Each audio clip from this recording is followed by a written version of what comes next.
Imagine being handed the reins to an organization with a turnover of 4,000 crore rupees. Wow. That is, I mean, that's just a massive scale. Right. The stakes are sky high. The pressure is, well, it's immense. And you are expected to completely optimize its massive supply chains. Which is a full-time, high-stress job on its own. Exactly. Now, imagine doing that while simultaneously maintaining your operational readiness for active frontline war zone deployments. It sounds completely impossible, actually, like something out of a movie. You would think, right, you'd think a person has to choose. You either become a hardcore corporate titan or you are a decorated military hero. Yeah, usually those are two completely different life paths. But what if I told you one man actually did both Yeah. simultaneously? And he used the lessons from each to basically conquer the other. It sounds like fiction, but it is very real. And what's fascinating here is how often we ignore these incredible blueprints for success. Oh, absolutely. We are so wired to pay attention to the negative, corporate scandals, economic anxiety, leadership failures. We rarely dissect the actual mechanics of sustained excellence. Which is exactly why we are flipping the script today. Welcome to our deep dive. Glad to be here for this one. It's going to be special. It really is.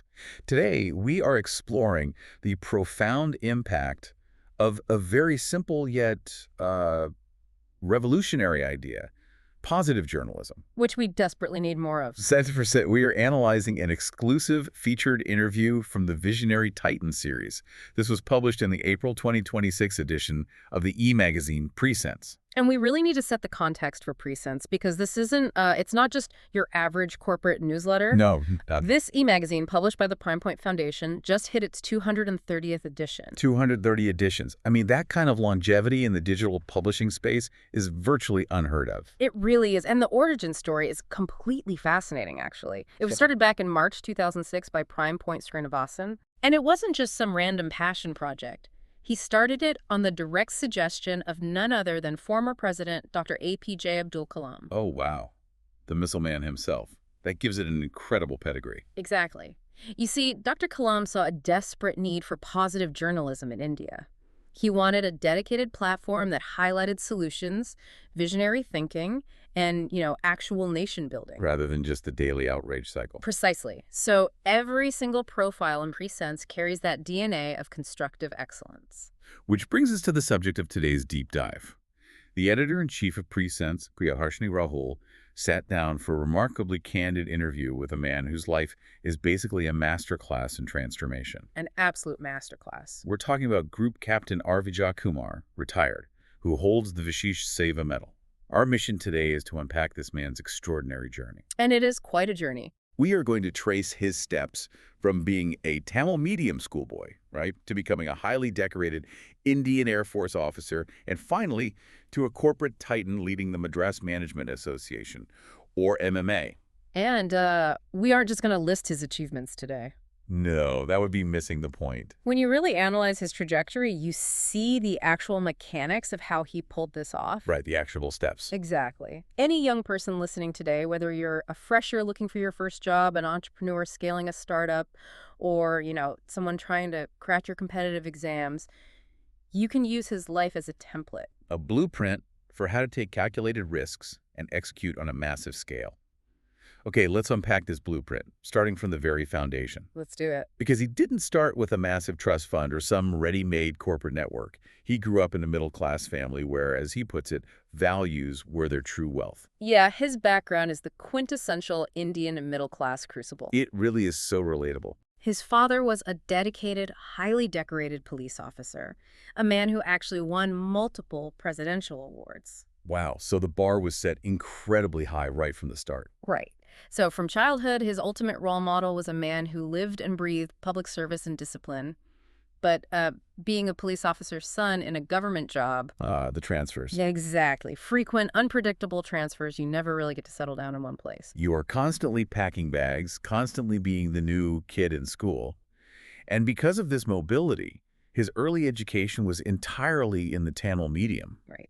He studied at Ramakrishna Mission School in Chengalpattu and later at PS High School in Mylapore.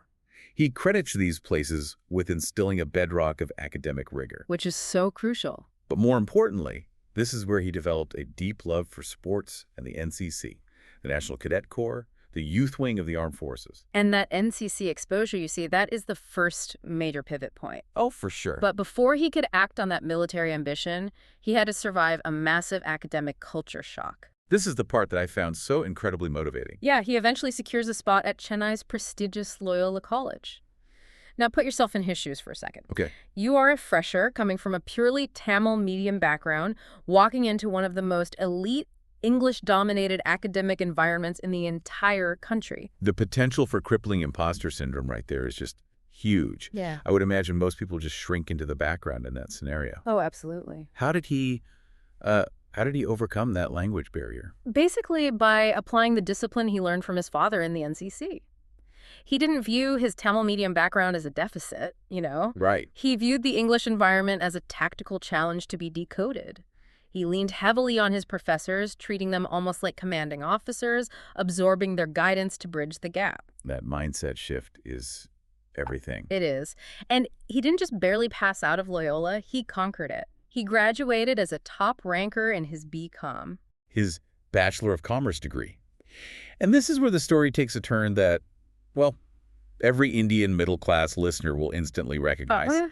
The classic dilemma. You graduate at the top of your commerce class, so what do? You start your chartered accountancy. Obviously. Cracking the CA exams is the ultimate golden ticket. Exactly. It sets you up for a plush corner office, a massive salary, total financial security. It is the ultimate safe bet. And he actually joined a leading firm to start his CA, largely to satisfy the very natural expectations of his family. But he didn't stay. And this is what blows my mind. He deliberately took an off-ramp from that highly lucrative, well-paved corporate highway. He steered straight into the absolute unknown. Because while he was doing commerce, he had also become a senior underofficer in the NCC. He even received national recognition. His soul was just restless for the uniform, you know. He wanted to join the armed forces. This raises an incredibly important question about the nature of risk, doesn't it? It absolutely does. What's fascinating here is how we perceive risk. Taking a massive risk, like dropping a guaranteed CA career for the grueling life and death uncertainties of the military. It isn't about being reckless. Right. It's not just jumping without a parachute. Exactly. It's about having a strong operational base.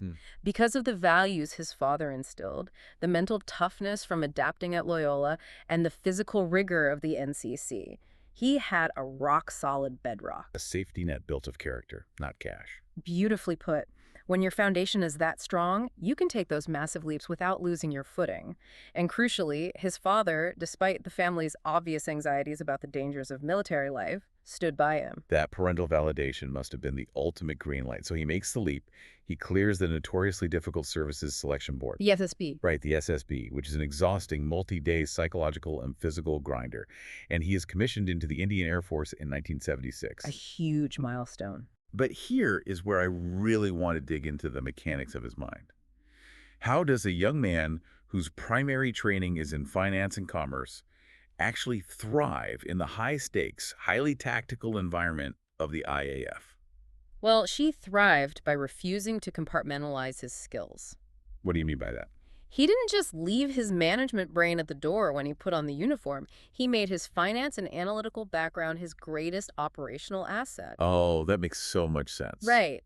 Early in his career, he became the youngest staff officer, or ADC, to the commander-in-chief. Which means he is sitting in the room where the highest level strategic decisions are being made. He's getting a masterclass in massive logistical operations at such a young age. Exactly. But he wasn't just a desk officer. He faced brutal ground realities. He tested his leadership under literal fire during the IPKF operations. That's the Indian Peacekeeping Force deployment in Jaffna, Sri Lanka in the late 1980s, right? Correct. And for context, this was an incredibly hostile, volatile, and unpredictable guerrilla combat environment. Definitely not a textbook management scenario. Not at all. And later, he also played a vital role during the historic Kargil operations. And the militaries recognized this unique hybrid capability. For his distinguished service, he received the Vishisht Seva Medal, the VSM, from the President of India as a young squadron leader. Which is an incredibly high honor so early in a career. Plus, he received multiple commendations for the Chief of Air Staff. But honestly, as I read through the pre-sense interview, The detail that completely blew my mind was what he was doing behind the scenes during all of these deployments. You are talking about his continuous educational upgrading. Yes, because we usually picture military heroes with a very singular focus. You're in the cockpit or you are managing a forward operating base, and that consumes 100% of your bandwidth. Which it usually does for most people. But Vijayakumar used every single opportunity within the IAF to keep studying. He earned his LLB, a Bachelor of Laws. He earned a Master's in Industrial Relations and a Master of Management Studies, all with distinction. It's just phenomenal. And he graduated as a top ranker from the Inter Services Higher Defense Management course in Hyderabad. It's like he was running a massive software update in the background of his brain while fully executing his primary combat missions. How is that physically possible? If we connect this to the bigger picture, it shows how he views time and capability. Okay, unpack that for me. The military involves intense periods of action, sure, but also periods of waiting and logistics. He weaponized his downtime. Weaponized his downtime. I love that phrasing. And that background software update is exactly what modern leadership demands. He shattered the myth that tactical bravery and deep intellectual capacity are two separate things. They can coexist. Absolutely. And this paid off in a massive way in 1999. Because he had maintained that razor-sharp financial and legal edge, he was deputed to the Ministry of Defense to manage an organization with a turnover of over 4,000 crore rupees. Wait, let's just pause on that number. 4,000 crores in 1999. Yeah, adjusting for inflation, that is just a staggering amount of money. The sheer scale of the supply chain, the procurement bureaucracy, the civilian and military integration required for that is a massive amount of responsibility for anyone. Precisely. He was running a massive corporate entity within a highly rigid military framework. And get this, he still found time to represent India in international golf tournaments. You're joking. Nope. Plus, he coordinated massive, complex, logistical public events like the Marina Beach Air Show. Oh, I've heard about that air show. It was legendary in Chennai. It was. And that actually led to him having an unforgettable, highly strategic breakfast meeting with the late Chief Minister, J. Joliffe. He just squeezed every single drop of potential out of every opportunity. But, life rarely respects our perfect trajectories. Unfortunately. You can have all the degrees, the medals, the 4,000 crore operational experience, but sometimes you get grounded. In 2007, despite being at the peak of his capabilities, he had to take a premature retirement from the Indian Air Force due to personal family reasons. That is heavy. He had to walk away from his absolute dream career. It is a profound and often very painful pivot. Transitioning from a highly structured, purpose-driven military environment into the civilian corporate world. It's notoriously difficult for veterans. Because the rules are just totally different, right? Completely different. The rules of engagement, the hierarchy, the culture. A lot of incredible officers struggle to translate their skills to the boardroom. But this is where serendipity, combined with a lifetime of preparation, steps in. He has this chance meeting on a golf course in New Delhi with his senior corporate leader. Ah, the famous golf course networking. Exactly. This leader looks at Vijayakumar, sees the hardcore military discipline, the high-stakes combat leadership, but also sees the CA background, the law degree, the management masters, and the 4,000 crore operational experience. It's a very rare combination. And basically says to him, you are a unicorn. You are perfectly built for the corporate management space. You need to look at the MMA. The Madras Management Association. And for our listeners who might not be familiar, it is crucial to understand the sheer scale of the MMA. Right. Give us the context. Established in 1956, their stated vision is to be the fountainhead of world-class management excellence in India. This isn't just some small, localized networking club. No, it's huge. It is a massive, highly influential ecosystem. To put numbers to it, we are talking about over 8,000 active members. 8,000? Yes. And that ranges from eager college students all the way up to high-powered CEOs of multinational corporations. They conduct over 750 executive development programs every single year. That's essentially 2 major programs a day. It is relentless execution. Over his tenure, they've reached upwards of 4 lakh professionals, 400,000 people. They are the largest affiliate of the All India Management Association, AIMA, operating 12 active chapters across Tamil Nadu and Puducherry. That scale is just breathtaking. And he stepped in as the executive director and treated this organization like a high-level military operation exponentially scaling its reach. And he did it by taking ancient Indian ethos concepts of duty, long-term vision, and community building and blending them seamlessly with global corporate best practices. But the metric that truly defines his tenure, the thing that proves his methodology actually works, is the hardware. The awards. Under his leadership, MMA won the Best Management Association Award from AMA. But I have to stop you because this is the craziest statistic in the entire interview. It really is. They didn't just win this national award once. They won it for 15 consecutive years, up to and including the 2024-25 award. Which is just unheard of. Now, winning a national corporate award once is a massive achievement. Twice is a streak. But 15 times. That defies corporate logic. Doesn't an organization naturally get complacent? Oh, human nature guarantees complacency usually. So how do you keep thousands of members and staff hungry and innovative for a decade and a half without the system decaying? That is the multi-million-dollar question. How do you prevent institutional decay? And Vijayakumar's answer lies in his core philosophy, which was drilled into him from the IAF. Execution excellence. Yes. In the corporate world, ideas are cheap. Everyone has a brilliant strategy on a whiteboard. But Vijayakumar brought a relentless, forward-looking, military-grade discipline to the MMA. How did that look in practice? For example, long before it was the industry standard, he forced a strategic pivot to embrace digital platforms. He saw the logistics of physical seminars limiting their growth, so he built a digital infrastructure early on. So when global disruptions happened, they didn't have to scramble like everyone else. Yeah. They just scaled up the digital pipes they'd already built. Exactly. He realized that flawless execution is the only known cure for complacency. It's not about grand speeches. It's about the daily, collective, highly scrutinized sweat of a committed team. That relentless feedback loop. Right. That relentless feedback loop of execution is what builds a 15-year winning streak. That phrase, execution excellence, it really bridges his two lives perfectly. So what does this mean for the Indian corporate landscape as a whole? It's a very timely question. Because as the head of the MMA, Vijayakumar sits in a very unique observation post. He has a bird's-eye view of over 8,000 business leaders. He interacts with them, trains them, and sees their balance sheets. He knows what's really going on. Right. He must have a razor-sharp diagnosis of what makes Indian management tick and where it completely falls apart. He absolutely does, and his assessment in Presence is brutally honest. Oh, I love honesty. What does he say? Well, on the positive side, he points out that Indian managers are phenomenally adaptable. They are highly resilient. They possess this massive, deeply ingrained entrepreneurial spirit that allows them to innovate under severe constraints and lack of resources. Right. It's the classic Jugaad mindset. Yes. Practically a badge of honor in India. Give a local manager a piece of string, a paperclip, and half the budget they asked for, and they will somehow figure out a way to keep the factory line running and hit the quarterly target. And that hustle is incredibly valuable. But, and this is the massive critical gap he identifies, while Jugaad is great for survival, it is terrible for scaling. Oh, wow. That's a powerful distinction. Indian managers often lack structured thinking and long-term strategic vision. There is a massive gap in execution excellence.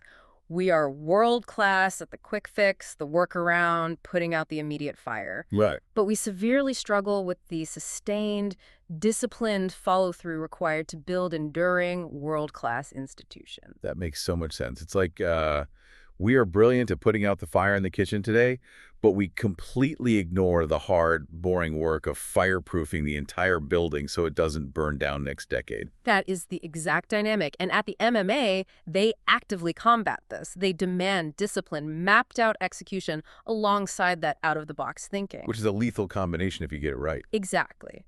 But Vijayakumar goes a step further in the interview, and this is where his perspective becomes deeply foundational for anyone entering the workforce. What that? He directly addresses the elephant in the room, corporate failures. We see them in the news constantly. Oh, definitely. Massive startups collapsing overnight due to cooked books, severe corporate governance issues, incredibly toxic work cultures destroying value. Right. It feels like you can't go a month without a new documentary coming out about a charismatic founder whose entire company was basically built on a house of cards. Yeah. What is his operational antidote to that kind of systemic failure? Ethics. Just ethics? Yes. And he doesn't talk about ethics as just some spiritual feel-good concept, He insists unequivocally that absolute ethics are the only foundation for sustainable success. Okay, so he views it pragmatically. In his view, ethics are an operational imperative. Fraud, hiding mistakes, cutting corners, these things are ultimately incredibly expensive and destroy organizational efficiency.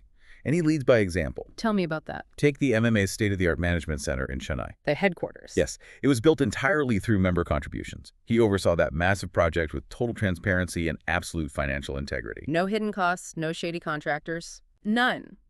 Every rupee accounted for, visible to the members. He uses that building as a physical platform to showcase best practices, proving that ethical leadership can be the norm and it can be highly profitable and successful. It is the ultimate flex of practicing what you preach. You cannot stand on a stage and command 8,000 corporate members to be ethical if your own house was built in the shadows. Exactly the point. And when Priyadarshini Rahul asks him for his final advice for the next generation of leaders, the youth, the freshers, the young professionals listening to this deep dive right now, his answer is surprisingly emotional. It really is. It isn't about stock options or networking. It grounds everything we've talked about. What was his message? Well, I want to read his exact sentiment. Please do. He says, be sincere and honest with yourself. Identify your inherent potential and never ever stop upgrading your skills. That echoes his constant studying in the IAF. Right. But then he adds the most crucial caveat of all. He says that all of this, the long-term success, the corporate awards, the wealth, is utterly impossible without the foundation of health and family. Wow. If we look at the entire arc of his life, that makes perfect logical sense. 100%. It was his father who gave him the bedrock to take the massive risk of joining the Air Force in the first place. It was his family's circumstances that prompted his premature retirement, forcing the pivot that led to his greatest corporate successes. You see, you can win all the military medals and 15 consecutive corporate awards, but if the foundation of your physical health and your home life is broken, the success is entirely hollow. It's a remarkably holistic view of what it means to be a leader. So as we look back at this incredible journey chronicled in Presence, from the Tamil medium schoolboy in Chengalpattu to the young squadron leader earning the Seva Medal in a war zone, to the visionary transforming the Madras Management Association into a national juggernaut. It's just inspiring. What is the ultimate takeaway? He says it himself, and his life proves it. Execution is everything. Ideas are plentiful. You can have the most brilliant strategy in the boardroom or the most perfect tactical plan on a battlefield map. But without execution, it's just a dream. Exactly. Consistent, disciplined execution is what actually moves the needle. Consistency is the true hallmark of a great leader. Consistency and execution. It's not about waiting for a grand viral moment. It's about the daily, unglamorous, highly disciplined work of doing exactly what you said you were going to do day in and day out. And that actually brings us to a thought I want to leave you with today. Let's hear it. We've seen how Group Captain Vijayakumar used the strict discipline of his past, the NCC drills, the academic rigor, the Air Force operations to build the digital and ethical foundations of the future at the MMA. Right. He didn't just dream about creating a world-class management association. He meticulously executed that vision for 15 straight years. So, looking at your own life right now, what is one brilliant idea you've been holding on to? That's a tough question. Maybe it's a business you want to start, a new skill you want to master, or a health goal you've been putting off. Is it secretly failing just because you haven't applied the rigid discipline of execution? Are you ready to stop planning and start executing? That is the ultimate question to carry with you this week. A huge thank you to all of you for joining us on this deeply motivating deep dive. We hope you take a bit of that visionary Titan spirit, that unwavering commitment to ethics and execution into your own life. Until next time, keep learning and keep building.